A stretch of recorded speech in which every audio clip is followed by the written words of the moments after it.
Can we have a big round of applause? Natarajan, Chandrasekaran.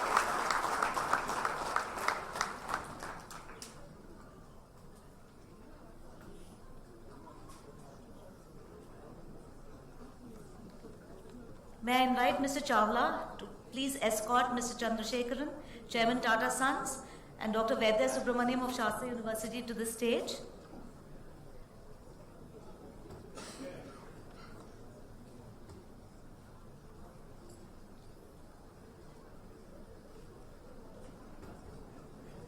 I'd like to invite our Chairman Managing Director of the New Indian Express Group, Mr. Manoj Sontalia, to please present a bouquet. Mr. Chandrasekaran.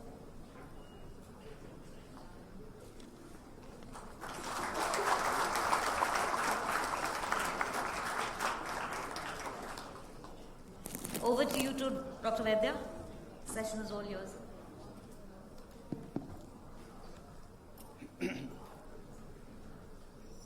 Thank you very much, and let me at the outset begin this session by extending a warm congratulations on behalf of all of you, on behalf of the people of Tamil Nadu, and on my personal behalf for the man from Mohanur to Mumbai who now decorates the House of Tatas as the chairman of Tata Sons. It's a great moment, especially for people from Tamil Nadu, to see Mr. Chandrasekaran as the chairman of Tata Sons. So what I'm going to do for the next 50 minutes is very briefly lay down a context for this session and give 15 to 20 minutes to Mr. Chandra to share his thoughts on pushing the frontiers of education, and then kickstart the interactive session with questions from me, and then I will open it up to the audience here, and we will try to finish the session by 6:55.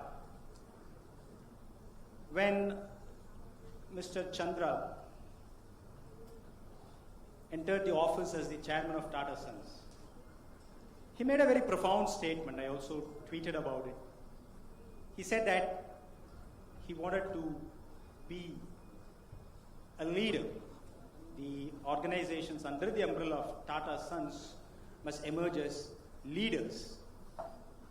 And I immediately felt that Mr. N. Chandrasekaran's choice is India's 21st century response to America's 20th century Jack Welch.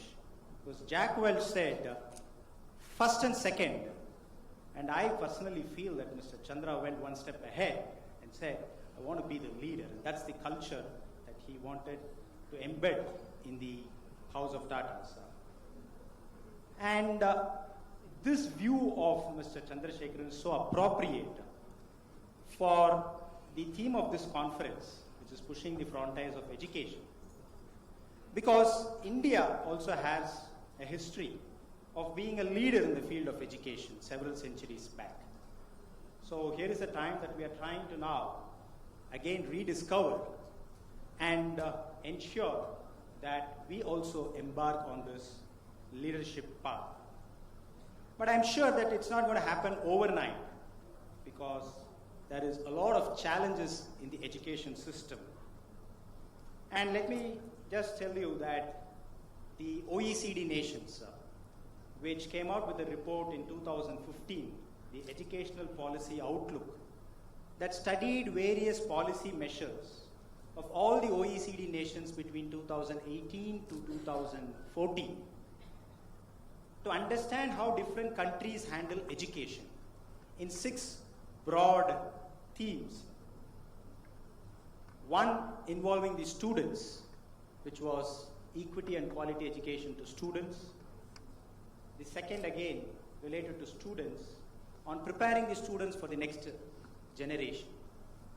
The second was on the institutions, to create infrastructure for institutions and improve evaluation and assessment mechanisms in institutions. And the third was for government, from the viewpoint of governance and funding. So broadly, these were the 6 areas. And they found that between 2008 to 2014, all the OECD nations took policy decisions that cut across all these 6 broad themes, out of which preparing students for the next generation and evaluation and assessment mechanisms occupy the top 2 positions. So 29% of all the decisions was to prepare students for higher education, and 24% was the assessment and evaluation mechanisms. While governance and funding, only 9% of the policy reforms were in that direction. And I immediately contrasted that with India. And I had a feeling that we are exactly on the other side, where much of our energy is on governance, funding, and very little on student outcome.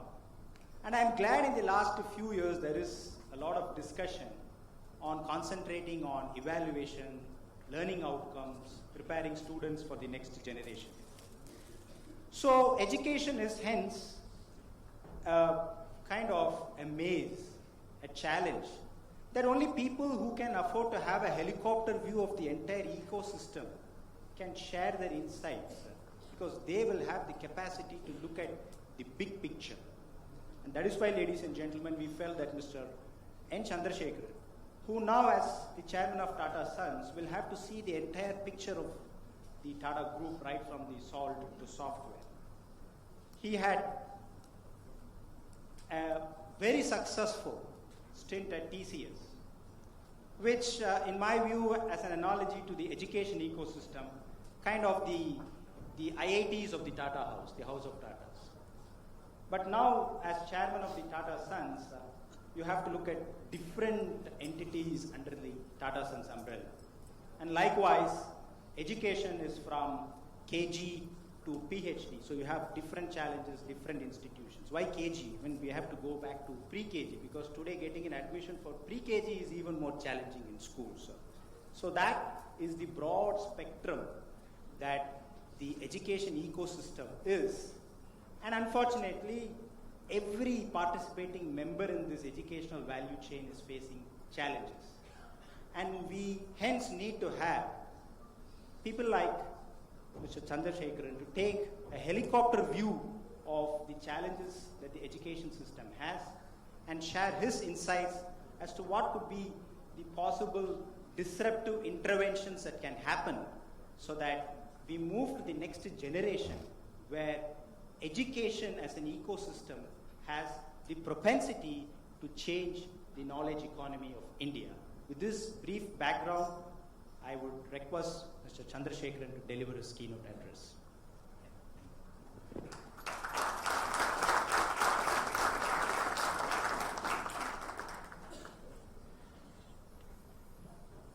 Thank you, Vaidhi, for your gracious remarks. Good evening, ladies and gentlemen. It's a real honor for me to share a few thoughts this evening on the subject of education. I know you have had a packed day and several luminaries have addressed you all through the day. So I hope I'm not going to repeat something you have heard already, and will give you certain perspectives about the future. So I think to start with about 250 million children studying in about 1.5 million schools, India is probably the largest education system in the world. If not the largest, it is one of the 2-3 largest ecosystems in the world. A number of initiatives have been taken by governments, and all of those have helped to move things forward, and especially with the right to education we have been able to make progress on the enrollment of children in schools, and that number today is a credible number. But we have very large problems. We can talk about a number of problems in our education system, especially when you look at the future. But at least two of those I would like to highlight. The first one, I think if I ask each one of you individually, you will all say that the quality of learning is going down. And we hear about it every day. The second problem is access. We are a very complex country, and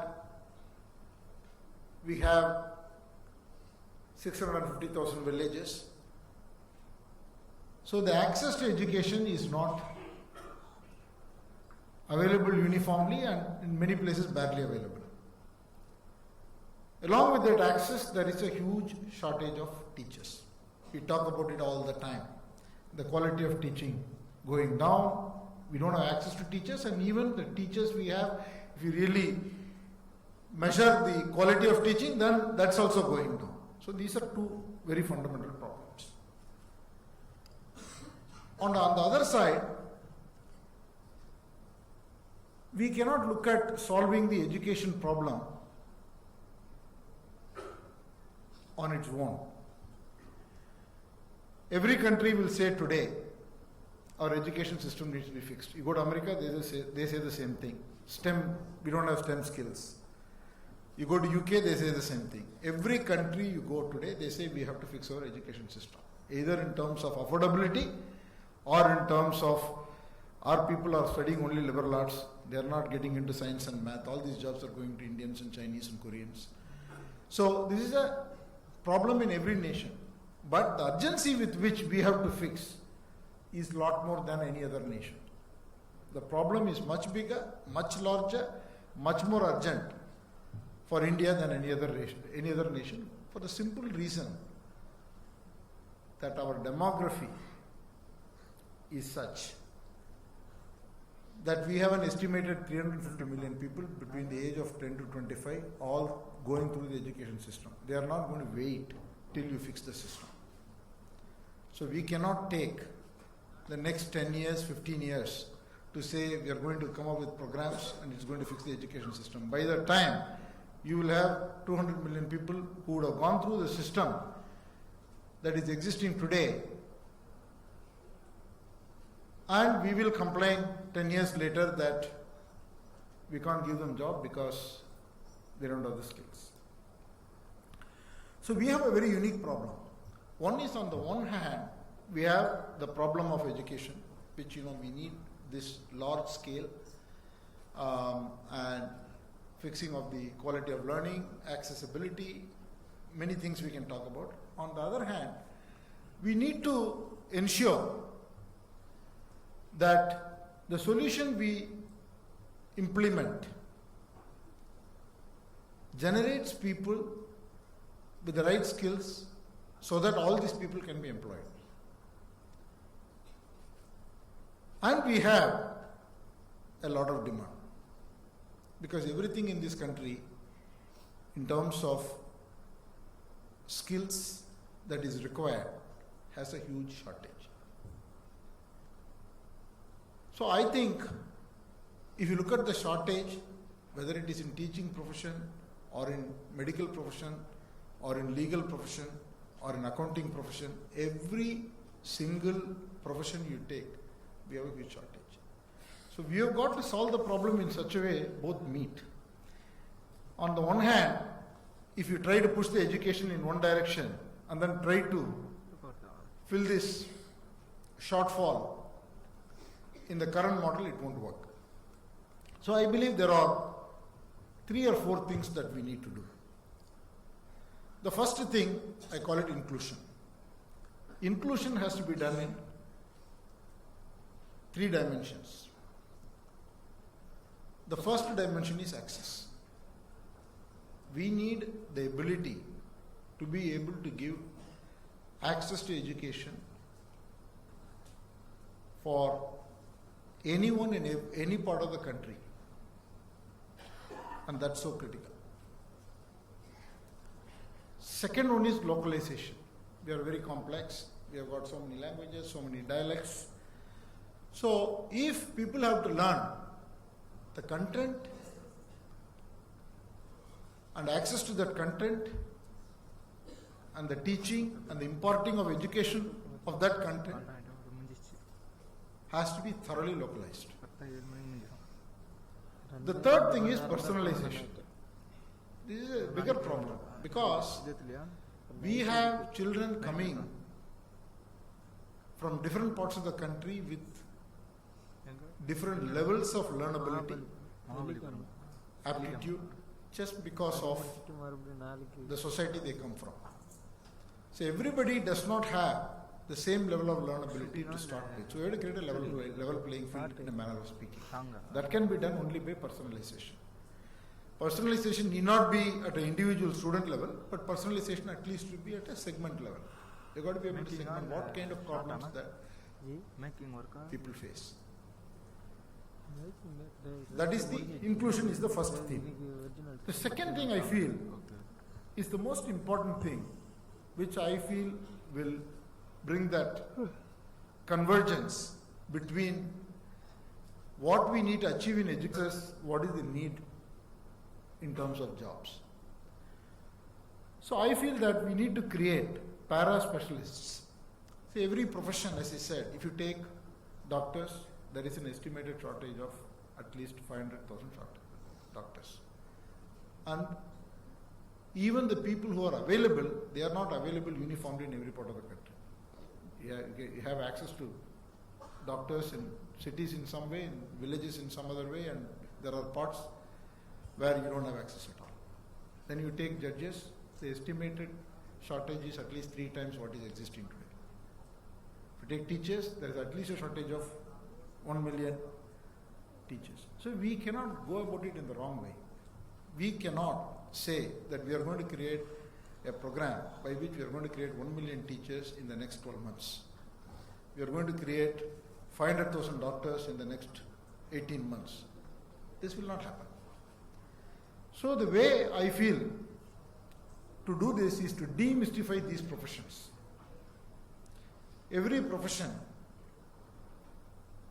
has become so specialist. But then that particular professional is doing the whole value chain.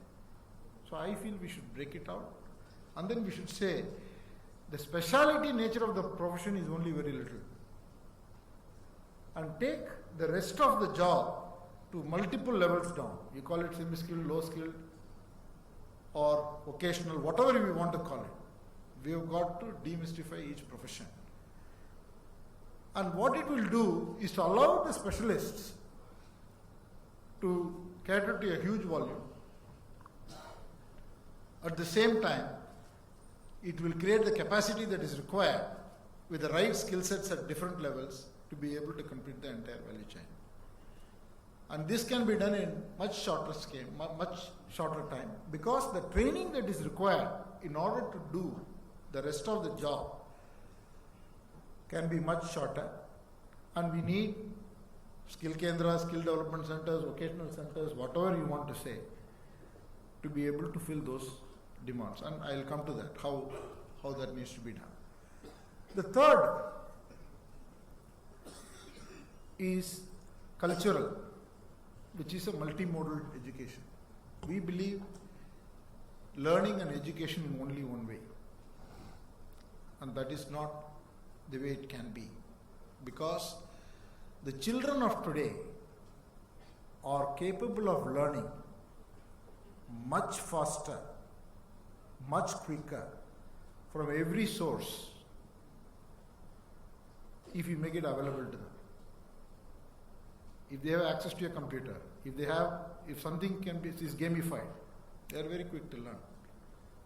But we have this notion, education means you've got to go to a class, sit in the class from 9 to 6, you have to do this homework, you have to do this quarterly exam, you have to write this annual exam. We have got all these patterns set in our mind. But the kids can learn today much faster if you can give them the digital media.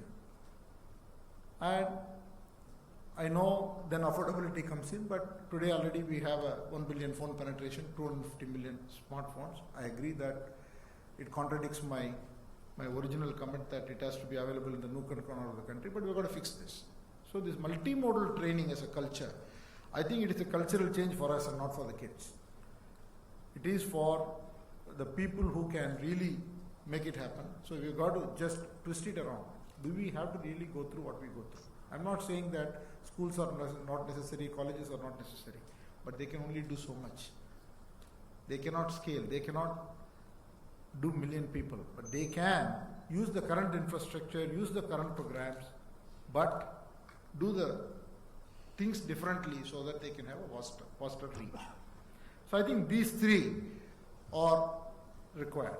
If these three are required, the solution is to go digital. Digital is the central piece. Whether you call it cloud, artificial intelligence, machine learning, whatever you want to call it, gaming techniques. But standalone creating an online course or an online institute is not the solution. The solution is, in each of these professions, we need to find out what is the physical assets we have. I call it phygital. What are the physical assets we have? What are the physical capabilities we have? What are the physical competencies we have that we are today operating with? And if you put a digital veneer on top of that, in such a way that the digital interface to that physical capability that we have, it will give more access. It will bring more inclusion. And it will prepare the students to be multimodal, the children to be multimodal. These three can be addressed if you are willing to do that physical digital interface. Then what we need to do in terms of the content is to demystify these professions and then come out with programs which together as a value chain can do the job. So if you are able to treat a population or teach a population of 1 million with the same competencies and capabilities we have, we can increase it 20x, 30x, 50x. That I think will be necessary because we don't have time. Actually, we can say it's a blessing in disguise, I feel, that we don't have the time because this is a change that has to happen. And this change can happen. It just requires everyone to work together to be able to bring this change. This is what I feel is probably one of the way forward in order to be able to address both the quality of learning as well as create talent for tomorrow, because an estimated 65% of the kids of today will do jobs which don't exist today. Okay, that is another statistic. But statistic is statistic. But the point is that there is some truth in it. Thank you for listening. Thank you.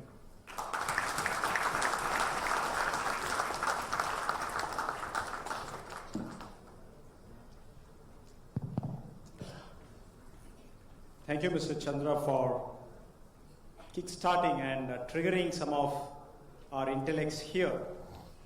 And as I said, let me begin this interactive session by asking the first question. So you're here in the city of Chennai, which always believes in different versions. So the latest we had is Singham 3. So we had Singham 1, Singham 2, and Singham 3 is the latest version. So, and likewise, education is also, getting transformational from the Gurukul system to a more formalized, if I can call that the Singham 2. And your comment on phygital assets, to me, looks the Singham 3 version for education. So if my first question is, where do you think we need to start? Because you have touched on two major challenges, quality of learning and access, and given three solutions, and one having a three-dimensional output as well. So in essence, there are actually 6 broad areas that you have touched. But where do you think phygital asset can significantly make a contribution? And in your opinion, what would be the first area that phygital assets can start making a contribution? Because a country of this vast scope needs some trigger where there is scalability. I think it will happen in every industry. You have seen some sort of that in e-commerce, some sort of that in payments and so on. But to really solve this problem, it has to happen in education in a big way, healthcare in a big way. Then we can talk about other industries, but these two, I think if we can do these two, what it will do is dramatically change the face of the country. It will solve two big problems. It will bring affordability to a level that we want, and it will create so much jobs, will create a healthy nation. So I think these two sectors, because I've always felt that these two sectors have always escaped every technology disruption. They've been doing what they've been doing. And every other sector has gone through some technological change. So I think these two sectors will have to go through a mega change, is what I feel. So you have had the experience of heading one of the finest IT services organizations before. And your point on creating para-specialists, kind of disaggregating the skill set value chain so that specialists can handle more volumes. So, and the other skill sets can be scaled up through different interventions. Based on your experience of running an IT services, where do you think this, again, going back to phygital assets, because that's a new coinage that's emerging in the educational landscape, is it easy to do at the specialty level, or do you think it's easy to do at the skill level? See, I think it's a question of studying every profession. If you really take a particular, what is the job that is being done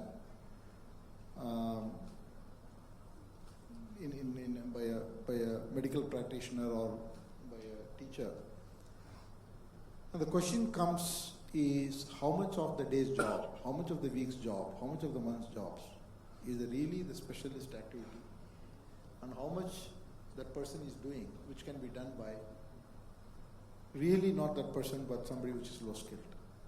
And I think if you observe, and all of us will easily come to the conclusion that so much can be demystified. I call it demystified. I don't want to say low skill and semi-skill. Yeah. I just want to say demystify so that you create different specialists, and you don't have to go through a BSc physics or a BCom or something. So everybody wants to study an engineer or a BCom or a BSc physics.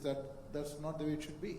I feel that the intervention has to be made, whether it should be made at the 10th grade, 12th grade, 8th grade. We need to decide what is the grade at which that intervention has to be made, so that we can direct that person towards that education, towards that particular skill. And actually, if you really want to think big, you have Aadhaar, you can capture data about every person, and if you are able to get the data accuracy right in this country, you should be able to do analytics of all children. I mean, let us say 10 years from now, you should be able to do an analytics on all children at the age of 10. Okay, what kind of aptitude they have. Because we truly believe that data is going to be the player of the future, and you can do analytics. Then pretty much, if you have a proper cloud platform, it'll take time for us to get there. But I think we should really push those things, because today we have the infrastructure. So it is just that vision that is required, and we can start in a village, we can start in a city, we can do it for Chennai. So how do the children of 10 years or 8 years of age behave, and what are their aptitudes? So if you have to collect that information, what does it take? Because you have their school records, you have got. So I mean, you can solve.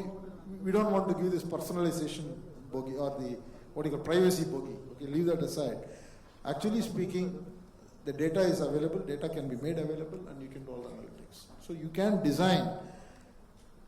design a particular program for a particular student depending upon their aptitude. And you can have early career discussions with that kid. You know, these are the things you are good at. These are the job choices you have. What do you really want to become? For joke, we ask, no, whenever we visit somebody's house, if there is a boy or girl, then we ask them, what do you want to become? The child will say, no, I want to become a doctor, I want to become a collector, whatever it is. That need not be a joke. That can be a very serious question. Makes profiling easier at early stages of the formative career making. So let me open the floor for questions from the audience. So whoever wants to ask a question, please raise your hand and the microphone will be given to you. Please quickly introduce yourself and make the questions really short. We have the lady there and Professor Jayashankaran here who's raised his hand. Hello sir, good evening. Sir, I am Mangir Kani. I have a question. What can be done in order to have a uniform mode of education? When I was a kid, I had an urge to study in CBSE, but there was no chance for that. So I feel that if I had been studied in a CBSE school, my reach would have been different. So the intelligence of the students may vary, the outcome may vary, but what is given has to be uniform. So what can be done for that, sir? I don't know whether we should be going towards addressing this problem. I don't know that it is a problem at all. All of us will agree that if you ask deep inside, our performance as a student very much depends on the teacher. Our liking for a subject very much depends on the teacher. If you had a teacher who taught geography very well and did not teach math very well, until later, some point in time, somebody told you if you don't study math, you have no future. You always wanted to study only geography. So the influence that you have is on the content and the quality of teaching, not so much on whether it is CBSE or ICSE or SSLC or, I'm sorry, this is my view. Okay? I don't think that we should go towards solving a problem for the sake of solving it. That is why I'm saying the content and the access and the quality of teaching, we should make sure is available to everybody across the nation, and that will not be only by physical classroom teaching in the future. In the future, I think classrooms will always exist. I really believe in a physical and digital world. I don't think the world will be 100% digital world, and the world we cannot be resisting digital and then say we want to be 100% physical world, because digital may be good for e-commerce, it's not good for teaching. Cannot be the view also. I believe that it is a combination, and access of content and access of quality of teaching is what we have to strive for. It need not be this pattern or this paradigm or that paradigm. Mr. Vishwanathan. I want to raise a very simple question, sir. Education in this country is largely provided by the government. Over 80% of schools are run by government. And about 120 years ago, Jamshedji Tata talked about high quality education, and that gave birth to the Tata Institute of Science, Bangalore. 20-30 years ago, your F.C. Kohli started simple program to teach literature to illiterate persons. But then the present day involvement of large sector, corporate sector, has been pretty poor in terms of education. You talk about digitization and all these things at a high-end level. What will Tatas do to take the corporate sector as a whole to involve in this? Because you have done a lot of work in terms of the other areas. But in education, it is now dominated also by politicians, with businessmen and all, not necessarily by the corporate sector. Can you make a beginning there? Sir, honestly, I'm out of here to answer this question. I really don't have a specific view at this point. I think the sector is so large that without government it cannot happen. I think government has to play the most significant role. Corporates have a role to play. All of us who grew up in Tamil Nadu, we know that what difference Kamaraj made to the primary school education for the state. It's one of the big reasons why we have made significant progress because a lot of intervention was done by the government at that time. So I believe that there's a role to play by the corporate, but I'm not quite sure that any corporate can step in and then say that we will address this problem alone or together. Government and corporate, we have to work together. But I've really not applied my mind in terms of what role Tata Group should play. If you ask that question, I really have not applied my mind. As I told somebody earlier today, this is my day 5. So,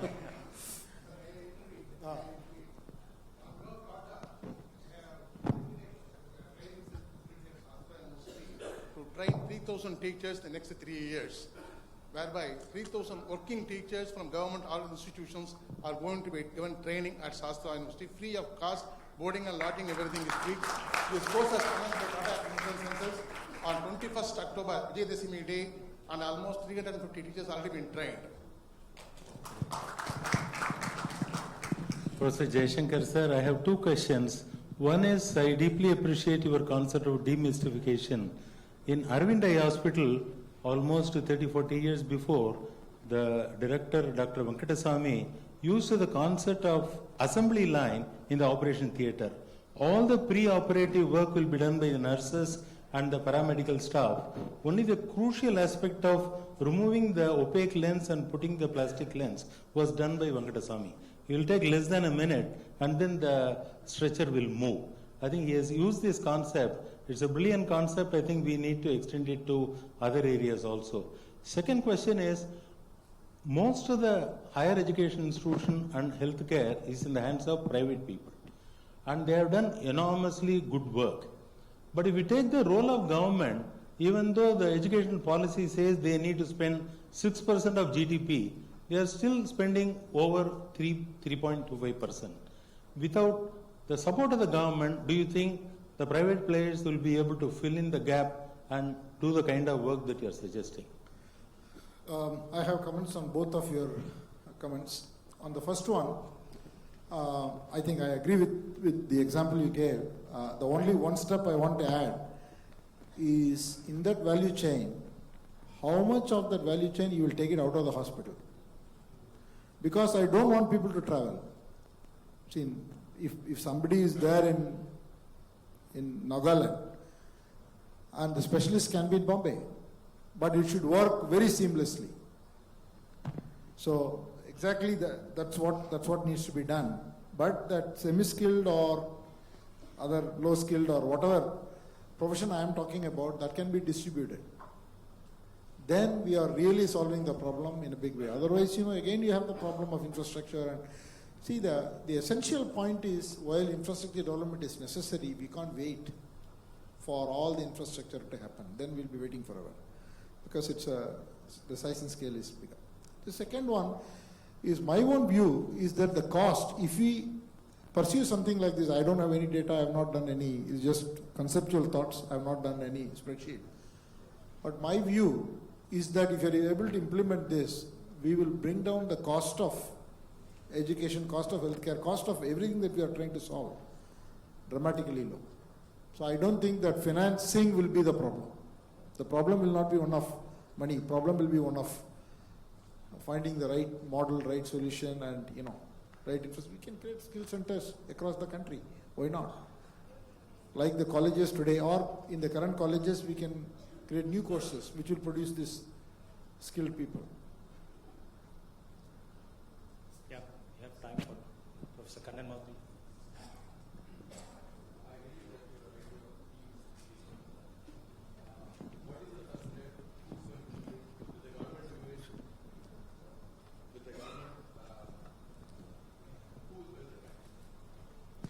I think these are things that need to be debated, matured by the stakeholders. It's not one person. So I think some pilots have to be run, and people have to come together, and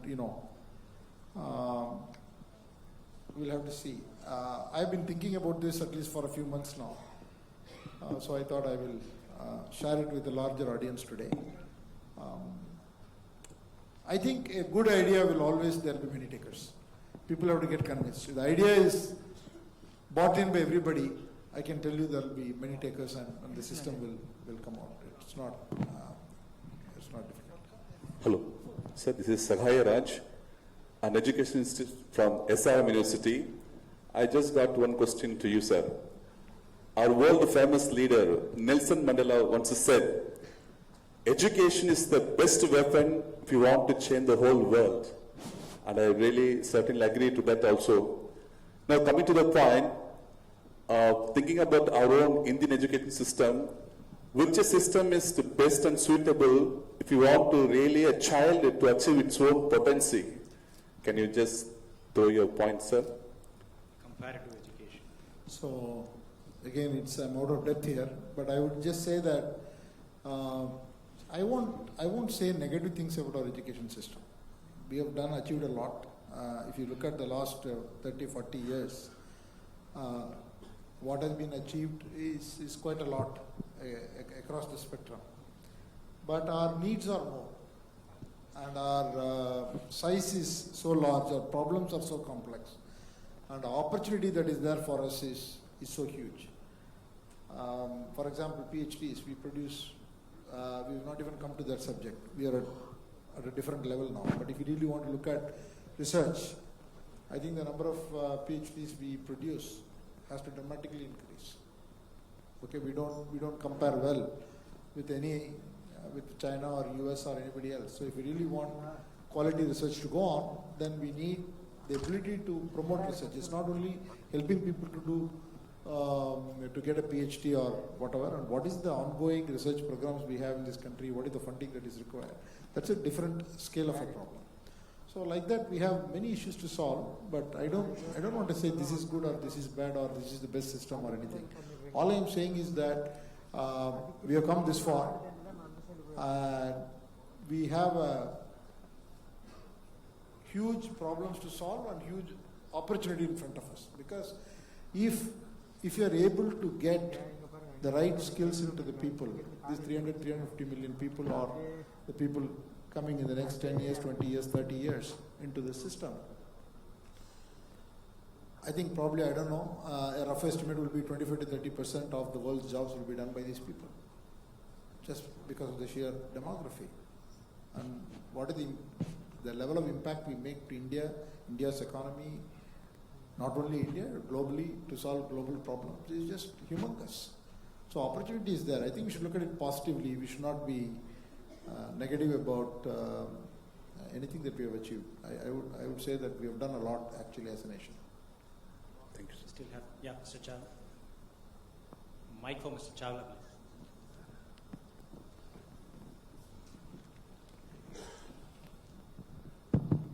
First, I must congratulate you once again for taking over one of the biggest corporate in the world. I want to be a little more frank because everybody asking the questions about different way how corporate sector comes into the picture. TCS, for example, you led it from the front foot, is one example of made in India global company. The one we're talking about Indianizing Indian education. It never occurred to Tata Group. For example, in America, big universities have been established by corporate people or former billionaires who put some money there and started it.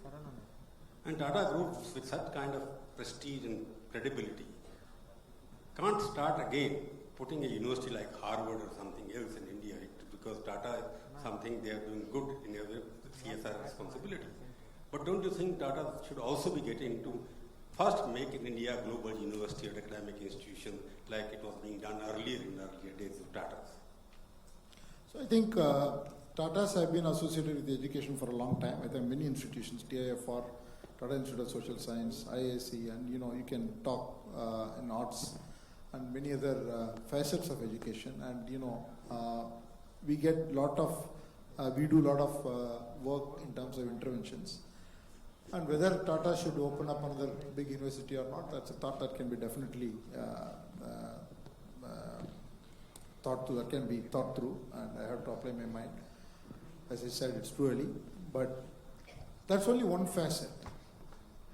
But I think we would like to definitely contribute whatever we can in this transformation. I don't know what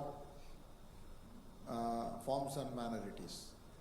Okay, between the Tata Trusts and Tata Sons and Tata operating companies, there is a lot of scale and a lot of leverage that is there. But we need to see where we play. Today we do quite a bit of work in terms of skills.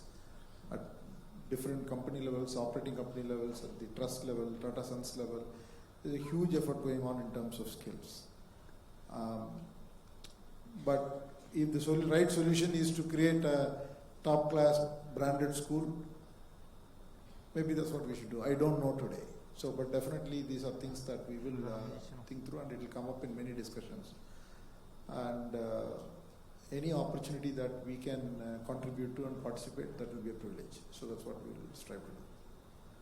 Thank you. Take one quick last question. Let's see if we have time for from the lady here. Yeah. Good evening, sir. My name is Jayashri. I worked for DHL, the largest conglomerate of freight forwarding, for 20 plus years of experience.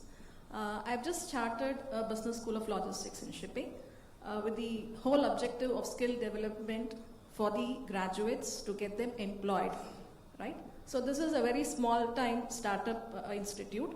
And what I see, the awareness as an industry, logistics and shipping, what it can offer in terms of employment is very less known in the market, because we all speak about engineering, medicine, chartered accountancy. Nobody ever speaks about logistics and shipping.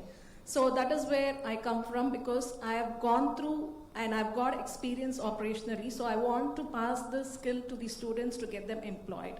But it is in a very small way. So I just wanted to know, is there any way Tatas can help us in the initiative to be associated with your TISS or TIFR to take this forward? Because as a small-time entrepreneur, to get the awareness across, to reach through the students is very difficult, because we do orientation campaigns. But as an individual, it is very difficult. If we can get associated and get that awareness across, we are here ready to pass on our knowledge and get the students employed. So first, let me congratulate you for taking this initiative. Thank you so much. It's a good initiative. And what mechanisms are there in Tatas, I'll have to figure out. So one of my colleagues can give their contacts, and he can, Pradeep is there, he can give some contact details. We can pass the information. If there is any way we can be part of what you do, and we will definitely, certainly. Thank you so much, sir. Wonderful. We still have time for one quick question from the student. Let's give the student sir. Final question. Yeah, I can hear you. Yeah, please go ahead. Hello, sir. My name is Keshav. I'm from Sastra University. In the morning, actually, the HRD minister made a mention of how the role of the government in the education system, which is going to come up, is going to reduce, and how decentralization of the education system is going to take place. And I heard you mention about how the role of the government, the role that the government has to play in current scenario. For me, I find this conflicting. So I want your views on what grounds we can actually have an equilibrium between these two thoughts. One is yours and the other is the HRD minister. The first is, I did not listen to Mr. Javadekar, so there is no level playing field. So, second is that I am not certainly as knowledgeable as the minister or many of the people who are associated with the education for years and years and years. So my view is more conceptual. I feel it can be operationalized and it can be done faster. And how much government plays, how much industry plays a part, and all these things have to be worked out. Yeah, there's a difference between government and governance. So that lies the difference. So thank you very much, sir, for your valuable time. And I don't want to...